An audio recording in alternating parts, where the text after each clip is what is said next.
Bienvenue dans les histoires fantastiques de Mama Aya.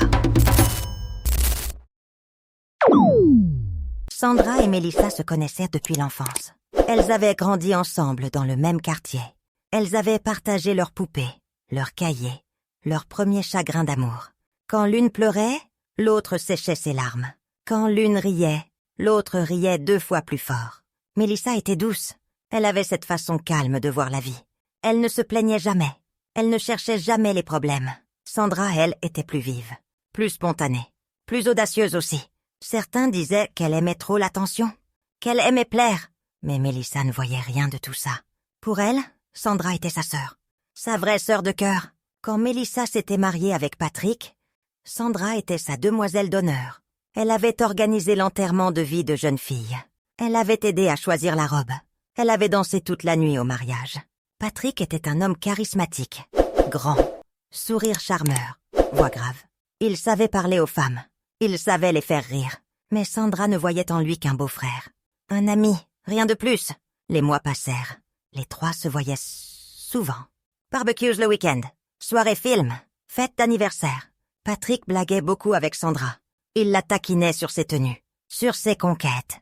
Melissa riait. Elle trouvait ça mignon. Elle aimait voir son mari et sa meilleure amie s'entendre si bien. Puis un soir, tout bascula. C'était lors d'une petite fête chez un ami commun.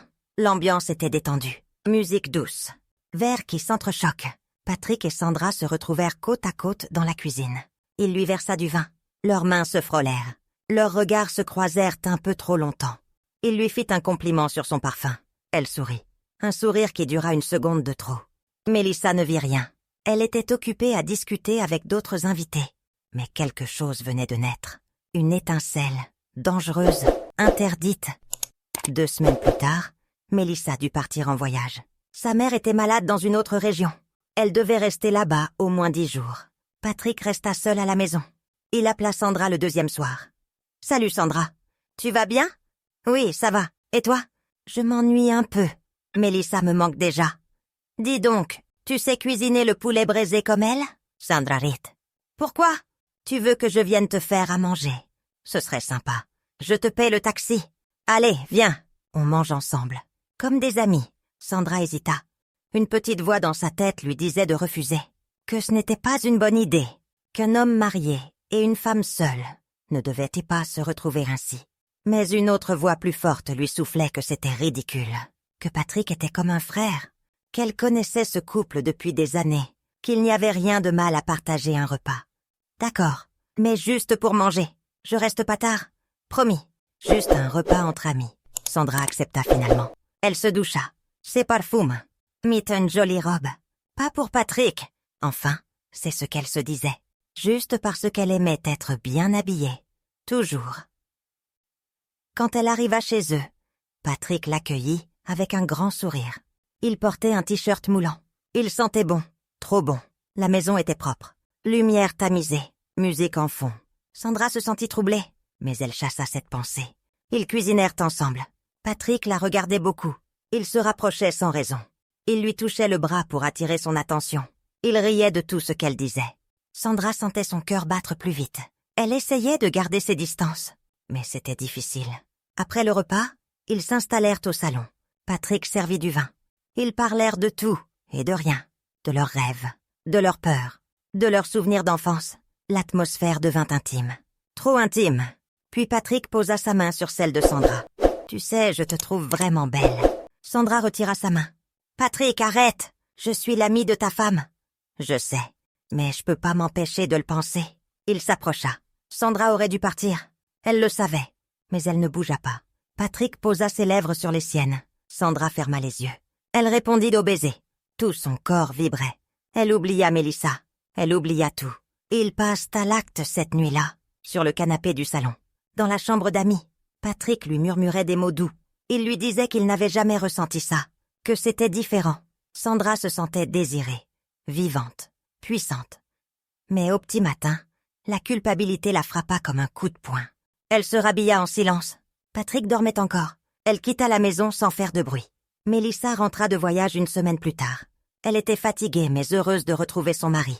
Elle appela Sandra pour lui raconter tout ce qui s'était passé. Sandra écouta en silence. La voix de son amie lui faisait mal. Chaque mot était un couteau dans son cœur.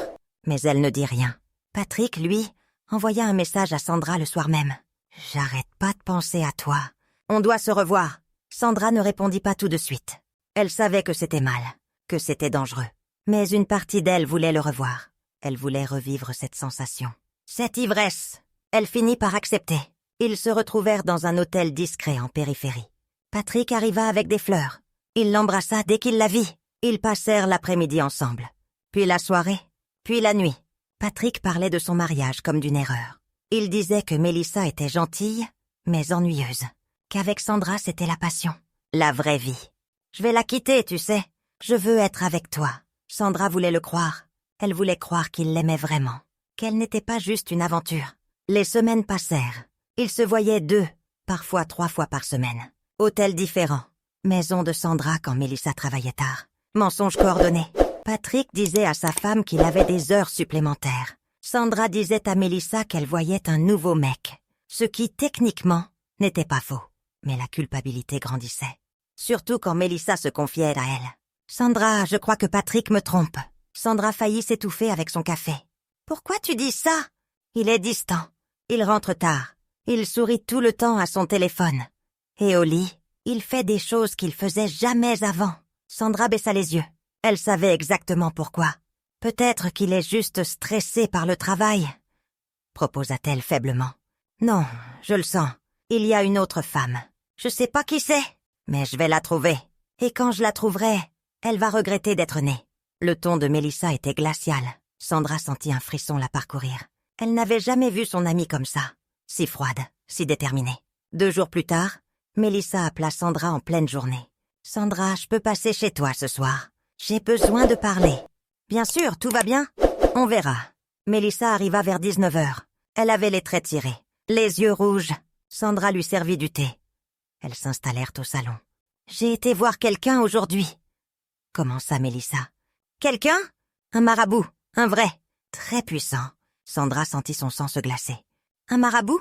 Pourquoi? » « Pour la Chisa qui couche avec mon mari. » Le mot « Chisa » résonna dans la tête de Sandra comme un coup de gong. C'était un terme méprisant, violent, déshumanisant. « Mélissa, tu es sûre que... »« Oui, je suis sûre !» coupa Mélissa. « Le marabout m'a tout confirmé. Il a dit que c'est une femme proche de moi. Quelqu'un en qui j'ai confiance. Il a dit que cette femme va payer, très cher. » Sandra essaya de garder son calme. « Qu'est-ce qu'il a fait, exactement ?» Mélissa sourit, un sourire qui glaça Sandra jusqu'aux os. « Il a fait un rituel puissant. La femme qui couche avec mon mari va commencer à sentir les effets très bientôt. Son corps va pourrir de l'intérieur. Elle va avoir des démangeaisons, des écoulements, des boutons. Son visage va gonfler. Elle va sentir mauvais. Plus personne ne voudra l'approcher. Elle va devenir un déchet vivant. » Sandra avait du mal à respirer. « Mélissa, c'est extrême, non? Extrême! Elle prend plaisir avec mon mari. Dans mon dos. Elle mérite tout ce qui va lui arriver. Et plus encore. Mais si tu te trompes, si ce n'est pas la bonne personne... » Mélissa la regarda droit dans les yeux. « Le marabout ne se trompe jamais. Et puis elle se reconnaîtra bien assez tôt. Quand son corps commencera à se décomposer. » Sandra voulut dire quelque chose. Mais aucun mot ne sortit. Mélissa se leva. « Bon, je vais rentrer. Merci de m'avoir écouté. Ça fait du bien de parler. » Elle embrassa Sandra sur les joues et partit. Sandra resta figée sur son canapé. Son cœur battait à tout rompre. Elle devait fuir. Elle devait arrêter de voir Patrick. Immédiatement. Sandra appela Patrick le soir même. « On doit arrêter. »« Quoi? Mais pourquoi? »« C'est dangereux. » Mélissa sait. Enfin, elle se doute. « Elle est allée voir un marabout. » Patrick éclata de rire. « Un marabout? T'es sérieuse? C'est des conneries tout ça. »« Patrick, je suis sérieuse. Je veux plus qu'on se voie. »« Sandra, calme-toi. Personne ne sait rien. Et même si elle sait, qu'est-ce qu'elle peut faire? Me quitter? Tant mieux. On pourra être ensemble officiellement. »« Non, c'est fini. » Sandra raccrocha. Patrick essaya de la rappeler plusieurs fois. Elle ignora ses appels. Elle bloqua son numéro. Elle devait se protéger. Elle devait oublier tout ça. Mais 3 jours plus tard, Sandra commença à sentir des démangeaisons. D'abord légères, puis insupportables, entre les jambes. Sur les bras, sur le visage. Elle se grattait jusqu'au sang. Elle pensait à une allergie. Elle prit des antihistaminiques. Ça ne fit rien. Puis vinrent les écoulements. Des liquides jaunâtres, malodorants. Sandra paniqua. Elle alla voir un médecin. Il fit des analyses. Tout était normal. Pas d'infection. Pas de MST. Rien. C'est peut-être psychosomatique, dit le médecin. Vous êtes stressée en ce moment? Sandra ne répondit pas. Elle savait que ce n'était pas dans sa tête. C'était réel. Et ça empirait chaque jour. Les boutons apparurent un ensuite. Partout. Gros, douloureux, purulents. Son visage se déforma. Elle évitait les miroirs. Elle ne sortait plus de chez elle. Elle inventait des excuses pour ne voir personne. Ni sa famille, ni ses amis. Et surtout pas Mélissa. Puis vint l'odeur. Une odeur de chair en décomposition. Sandra se lavait 5 fois par jour. Ça ne changeait rien. L'odeur sortait de l'intérieur. Elle imprégnait ses vêtements, son lit, sa maison. Le pire arriva 2 semaines après les premiers symptômes. Sandra perdit le contrôle de ses intestins. Elle ne pouvait plus se retenir. Elle dut acheter des couches pour adultes. À 28 ans, elle pleurait toutes les nuits. Elle voulait mourir. Elle décida d'aller voir un marabout à son tour. Un vieil homme dans un quartier éloigné. Il la fit entrer dans une pièce sombre. Il jeta des coryces. Il ferma les yeux. Puis il parla. « Tu as été maudite par quelqu'un qui t'aimait beaucoup. Quelqu'un que tu as trahi. C'est possible de l'annuler? Seulement si cette personne pardonne. Vraiment, du fond du cœur. » Sandra comprit. Il n'y avait qu'une solution. Avouer la vérité, demander pardon, et espérer que Mélissa accepte de lever la malédiction. Sandra se prépara pendant 3 jours. Elle répéta ce qu'elle allait dire. Comment elle allait le dire? Elle savait que Mélissa allait exploser, qu'elle allait la détester. Mais elle n'avait plus le choix. Son corps se détruisait chaque jour un peu plus. Elle arriva chez Mélissa un jeudi après-midi. Patrick était au travail. Sandra portait un foulard pour cacher son visage gonflé. Un grand manteau malgré la chaleur. Elle sentait les regards des gens dans la rue. Leurs grimaces de dégoût. Mélissa ouvrit la porte avec un sourire. « Sandra, ça fait longtemps. Entre, entre !» Elle fronça les sourcils en voyant l'état de son amie. « Mon Dieu, qu'est-ce qui t'arrive? Tu es malade ?» Sandra entra. Ses jambes tremblaient. Mélissa ferma la porte. Elles s'assirent au salon. Sandra retira son foulard. Mélissa écarquilla les yeux. « Sandra, ton visage ?»« Mélissa, j'ai quelque chose à te dire. » Le ton était grave. Mélissa se redressa sur son siège. « Quoi ?» Sandra prit une grande inspiration. « La femme qui prend plaisir avec Patrick, c'est moi. » Le silence qui suivit sembla durer une éternité. Mélissa ne bougeait pas. Elle fixait Sandra sans expression. Puis, lentement, un sourire apparut sur son visage. Un sourire terrifiant. « Je sais. » Sandra cligna des yeux. « Quoi? Je savais que c'était toi. Depuis le début. »« Mais comment? Chers amis, si cette histoire te touche et que tu veux connaître la suite, abonne-toi dès maintenant. Tu ne veux pas rater ce qui va se passer ensuite. » Mélissa se leva. Elle marcha vers la fenêtre. Dos tourné à Sandra. « Le parfum. Patrick sentait ton parfum. Toujours le même. J'ai d'abord cru que c'était une coïncidence. Puis j'ai vu comment vous vous regardiez. Comment tu rougissais quand il parlait. Comment tu évitais mon regard quand je mentionnais ses absences. » Elle se retourna. Ses yeux brillaient de larmes, mais aussi de colère. « Je t'ai laissé faire. Je voulais voir jusqu'où tu irais. Jusqu'où ma soi-disant sœur pouvait me trahir. » Sandra pleurait maintenant. « Mélissa, je suis désolée. Tellement désolée. Je sais pas ce qui m'a pris. C'était une erreur. Une horrible erreur. Une erreur qui a duré des mois. » Cracha Mélissa. « Une erreur que tu as répétée encore et encore. Dans des hôtels? Dans ta maison. Peut-être même dans mon lit. Non, jamais dans ton lit. Jamais. » Comme si ça changeait quelque chose. Mélissa s'essuya les yeux. Elle se rassit face à Sandra. « Tu vois ton état? C'est ça la punition. C'est ça que ressentent ceux qui trahissent les gens qui les aiment. Tu pourris de l'intérieur parce que ton âme est pourrie. Mélissa, s'il te plaît, demande au marabout d'arrêter. Je vais mourir si ça continue. » « Tu ne vas pas mourir. Tu vas juste souffrir. Longtemps. Très longtemps. » Sandra se jeta aux pieds de Mélissa. Elle agrippa ses jambes. « Pardon. Pardon. Pardon. Je ferai n'importe quoi. Dis-moi ce que je dois faire pour que tu me pardonnes. » Mélissa la regarda avec un mélange de pitié et de mépris. « Tu veux que je te pardonne? Après tout ce que tu m'as fait? »« Oui, s'il te plaît. » Mélissa soupira. Elle passa une main dans ses cheveux. « Patrick, je vais peut-être le comprendre un jour. Les hommes sont faibles. Ils pensent avec ce qu'ils ont entre les jambes. Mais toi, tu étais ma sœur, ma confidente, celle en qui j'avais le plus confiance au monde. Et tu m'as poignardé dans le dos de la pire des manières. Patrick, Je le connaissais il y a 5 ans, mais toi, on se connaît depuis toujours plus de 25 ans d'amitié. Je sais, et je m'en veux tellement. Est-ce que tu t'en voulais quand tu étais dans ses bras? Quand il te touchait? Quand tu prenais du plaisir sur mon malheur? Sandra ne répondit pas. Elle continuait de pleurer. Mélissa se leva. Elle alla dans la cuisine, revint avec un verre d'eau. Elle le but lentement. Puis elle parla d'une voix calme. Trop calme.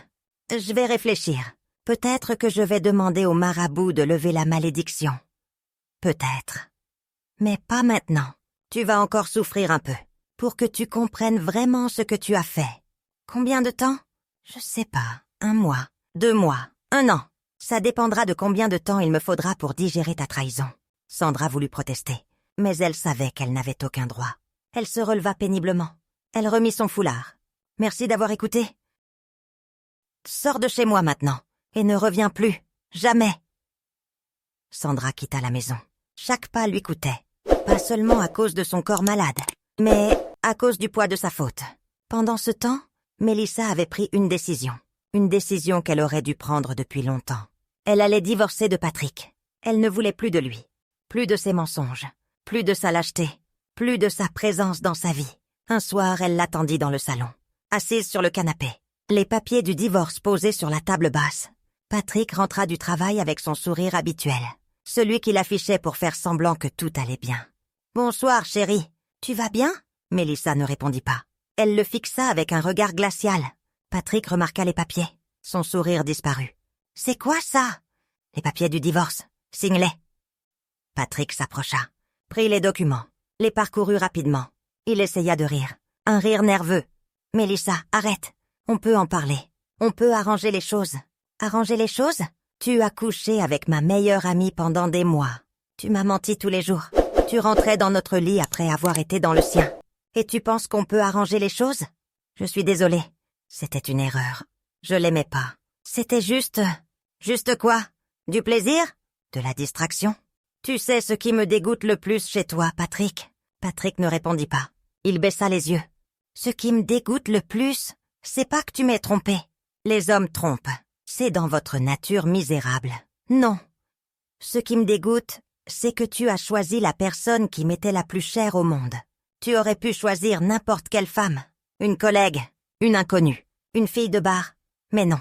Tu as choisi Sandra, celle que je considérais comme ma sœur. Tu as détruit 2 relations en même temps. Par pur égoïsme, par pure lâcheté. Mélissa, tais-toi. Je veux plus entendre ta voix. Tu me donnes envie de vomir.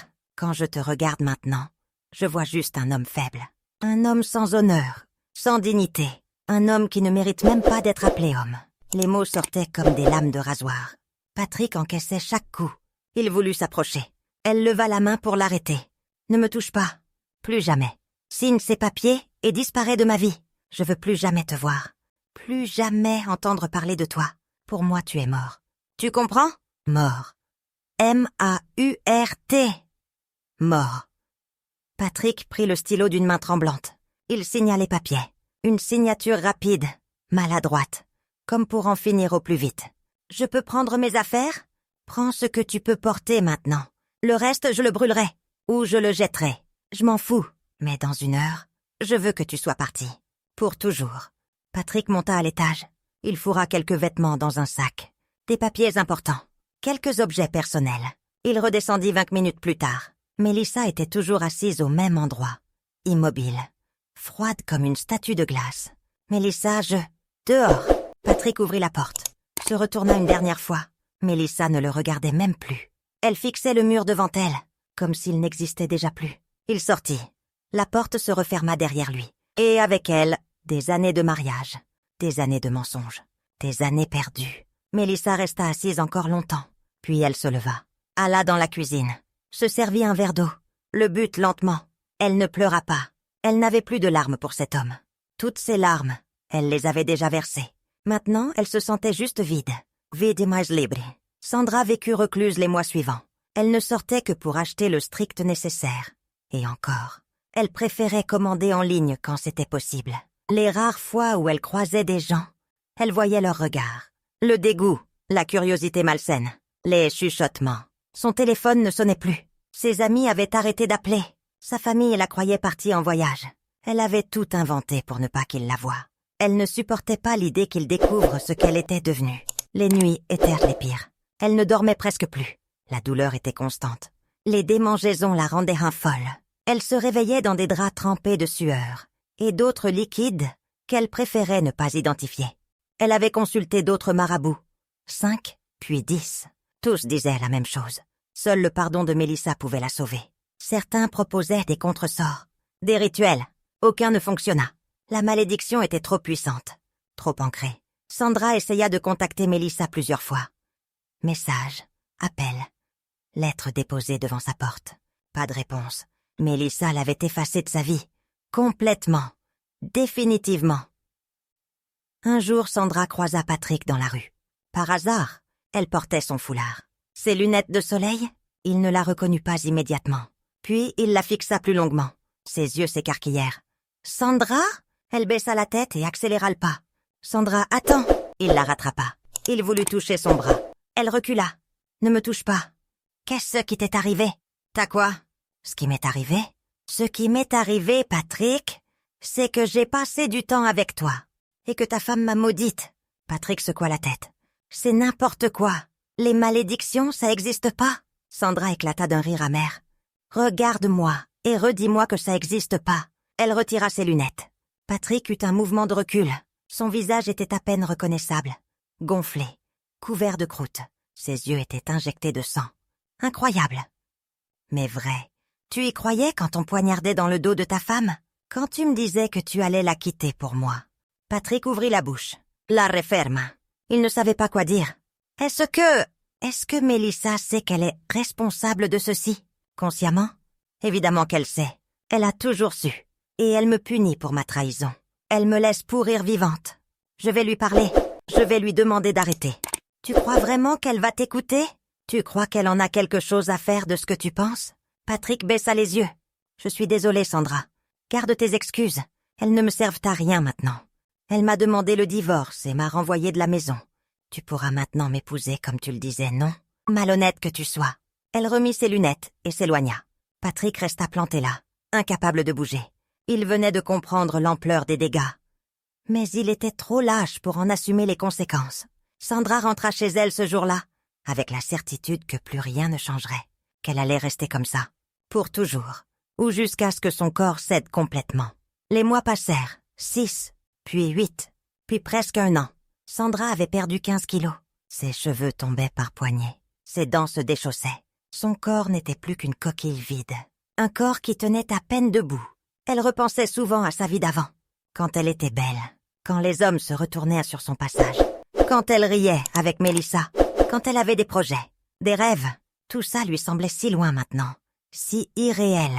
Comme si ça avait été la vie de quelqu'un d'autre. Elle regrettait. Pas seulement d'avoir trahi Mélissa. Elle regrettait d'avoir cru Patrick. D'avoir cru qu'il l'aimait. Qu'il allait quitter sa femme pour elle. Elle avait été naïve. Tellement naïve. Patrick n'avait jamais aimé personne d'autre que lui-même. Il avait juste voulu du plaisir, de la nouveauté. Et elle avait été assez bête pour croire qu'elle était spéciale. Mais le pire de tout, c'était d'avoir détruit l'amitié la plus pure de sa vie. Mélissa l'avait aimé comme une sœur. Elle lui avait tout donné. Sa confiance, son affection, ses secrets. Et Sandra avait pris tout ça et l'avait jeté à la poubelle. Pour un homme, pour quelques heures de plaisir interdit. Elle comprenait maintenant pourquoi Mélissa ne pardonnait pas. Comment pardonner une trahison pareille? Comment pardonner quelqu'un qui a détruit votre vie, en connaissance de cause? Sandra avait consulté un dernier marabout, un très vieux, presque aveugle. Il lui avait dit quelque chose qu'elle n'oublierait jamais. Il y a 3 types de blessures dans la vie. Celle du corps, celle de l'esprit et celle du cœur. Les 2 premières guérissent avec le temps. Mais la dernière, la blessure du cœur, elle ne guérit jamais vraiment. On apprend juste à vivre avec. « Alors je vais mourir comme ça ?»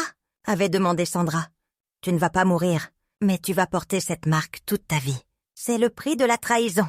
Chaque acte a un prix. Toi, tu as choisi de trahir l'amour. Et l'amour trahi ne pardonne jamais complètement. » Sandra avait quitté la case du vieux marabout avec une certitude. Elle ne guérirait jamais. Pas vraiment. Même si Mélissa finissait par pardonner un jour. Même si la malédiction était levée. Les cicatrices resteraient. À l'intérieur comme à l'extérieur. Elle vivait maintenant dans l'ombre, cachée du monde, cachée d'elle-même. Elle ne regardait plus les miroirs. Elle ne prenait plus de photos. Elle ne rêvait plus d'avenir. Certains jours, elle se demandait si elle méritait de vivre, si elle ne serait pas mieux ailleurs. Loin de cette douleur, loin de cette honte. Mais elle n'avait pas le courage de partir, ni celui de rester vraiment.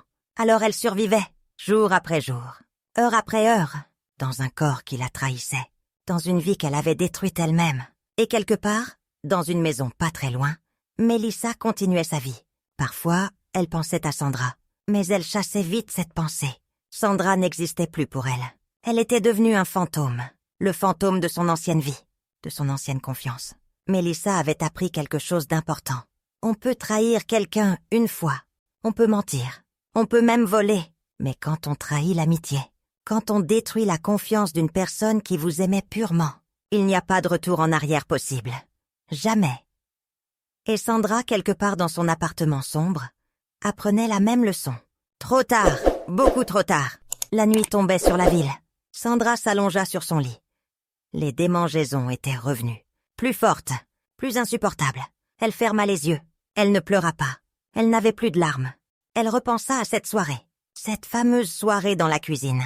Quand Patrick l'avait regardée un peu trop longtemps. Quand elle avait souri un peu trop. Si elle avait su, si elle avait pu voir l'avenir, aurait-elle changé quelque chose? Peut-être, probablement. Mais le passé était le passé, et le présent était sa punition. Elle resta éveillée jusqu'à l'aube, comme toutes les nuits, à regarder le plafond, à compter les heures, à porter le poids de sa faute. Quelque part dans la ville, le jour se levait. Mais pour Sandra, il n'y avait plus de jour, plus de nuit, juste une longue attente. Une attente sans fin, sans espoir. La justice du cœur ne se trompe jamais, et elle ne pardonne jamais vraiment. Mélissa avait fini par pardonner à Sandra mais pas oublier. Elle ne voulut plus jamais de son amitié. Sandra guérit petit à petit, recommença à vivre mais garda des marques sur son corps. Patrick finit dans la rue, ayant perdu tout ce qu'il avait, même son boulot. Chers amis, Mama Aya vous conseille de protéger vos amitiés comme vous protégez votre propre vie. Une vraie amie est un trésor rare que rien, absolument rien, ne devrait pouvoir détruire. Surtout pas un homme. Avant de céder à une tentation qui semble irrésistible sur le moment, pensez aux conséquences qui vont bien au-delà du plaisir éphémère. La trahison d'une amitié sincère laisse des cicatrices que le temps ne peut pas effacer. Et parfois, comme dans cette histoire, le prix à payer dépasse tout ce qu'on aurait pu imaginer. Gardez votre conscience claire et votre cœur honnête, car c'est dans ces choix que se définit notre vraie valeur en tant qu'être humain. Ne sacrifiez jamais une relation authentique pour une passion passagère, car ce qui est volé finit toujours par se payer d'une manière ou d'une autre. C'était votre conteuse dans les histoires fantastiques de Mama Aya. Si vous avez aimé cette histoire, pensez à vous abonner et à activer la cloche de notification pour ne rien manquer des prochaines aventures. Laissez aussi un commentaire chaleureux pour m'encourager. Et dites-moi depuis quel pays vous avez suivi cette histoire.